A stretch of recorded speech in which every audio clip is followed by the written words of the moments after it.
Hello and welcome to the channel. I go bikepacking all over the world and I film my adventures for you at home. So I thought it would be a good idea to run through the bikes that I'll be using on my bikepacking adventures in 2025.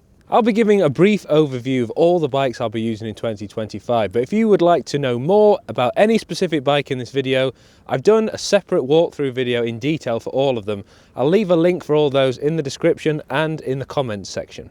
Bike 1 is my 2019 Canon Topstone. This is my favourite bike. I bought it in 2019 for £700 and I've since upgraded pretty much everything. It's a fantastic all-rounder and it's done long road tours like Land's End to John O'Groats with 700c wheels, but equally I can swap it out for 650Bs and slap on some fatter tyres for rougher roads, or if I'm wanting to take it on some more gnarly tracks in the Peak District or proper gravel like I did here in California. It's been upgraded with redshift components like these aero bars, as well as a suspension seat post and suspension stem, which makes it super comfortable. It's pretty much entirely a top-eek bikepacking setup with a top tube bag, frame bag and MTX panniers. And it's also kitted out with my asymmetric chainrings, 105 group set and hydraulic brakes. I've added the Old Man Mountain axle packs to the front forks, which allows me to take cages and fork bags if I need to carry more stuff. This bike has been all over the world and I absolutely love it. The geometry is perfect for me and it's been a true workhorse for the last 6 years that I've had it.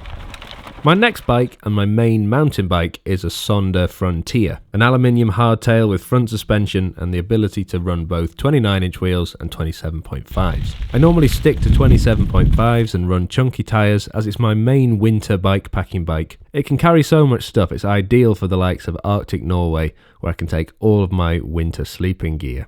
But it's also been all over the Canary Islands. I did the 500-mile Gran Guanche bikepacking trip on this bike and it could handle everything the islands had to throw at it.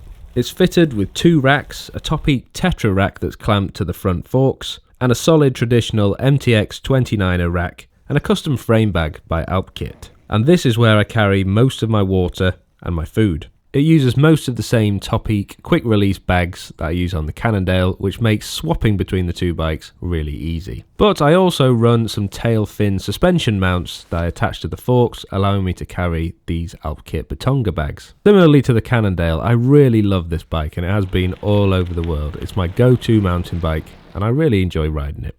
Moving on to the 2 bikes that I use less, but have a specific purpose. This is a Genesis Fugio 30. It's a lightweight, fast aluminium gravel bike, 650B wheels with 2.1-inch tyres. It has a tail fin setup because I like how easily I can remove it if I want to go fast or if I want to do a minimalist bikepacking trip. I have this aero pack and panniers at the rear. I have a choice of 2 size panniers, some small 7-litre ones or these 22-litre ones if I'm wanting to do some filming.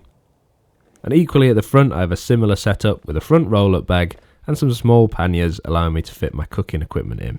It's a really fast, responsive bike, so I like to remove the bags and ride it as fast as possible when I can, and the tail fin stuff is perfect for that. My last bike is one I bought on the Cycle to Work scheme. It's a broken road steel with rigid forks, double racks with an Old Man Mountain setup. It's more for chilled out rides and family bikepacking trips, and it's a work of art with the Orange Hope finishing kit. But equally, it's very capable of big rides. It's running skinny tyres with 29-inch wheels, front and rear panniers from Old Man Mountain, as well as more Batonga fork bags. It's the same group set and the same cog size as the Frontier, so I can easily swap the wheels between the 2. This bike just looks cool, and because it's steel, I know it's pretty bomb-proof and will last me a lifetime. Some of you might be wondering about my Sonda Camino bargain bike I built. This has now been relegated to a commuting bike. It's fantastic, but I've got enough bikes to go around. So those are my main bikepacking bikes for 2025. As I mentioned at the beginning, if you want to learn more about each individual bike, there are links in the description or in the comments where you can go and check it out. And any questions about the setup, make sure you leave a comment and let me know. Thanks very much for watching, and I'll see you in the next one.